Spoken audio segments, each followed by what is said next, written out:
Kailash Garganti and high pressure washer pump K7 model 100% copper વાઇડિંગવાળું heavy duty model છે. પાઈ લેવા માટે આવ્યા છે.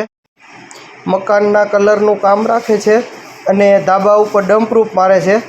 એને ઘસી અને સફાઈ કરી અને પાણીથી સાફ કરવા માટે પ્રેશર પંપ ઉપયોગ કરવાનો છે એ ભાઈને. ચાલો એનું પ્રેશર કેવું છે તમને લાઈવ ડેમો બતાવી. આ ટાઈપનું પાવરફુલ પ્રેશર રહેશે. પૂઠું પણ કાપી નાખે કાતરની જેમ એવું હેવી પ્રેશર રહેશે. આ ટાઈપનું પ્રેશર પંપ તમારે પણ લેવું હોય તો નીચે આપેલા મોબાઈલ નંબર ઉપર સંપર્ક કરો અને રૂબરૂ અમારી શોપની વિઝિટ પણ કરી શકો છો. અમારું એડ્રેસ છે Kailas Garganti and high pressure washer pump, mini bus stand પાસે, જામ જોધપુર.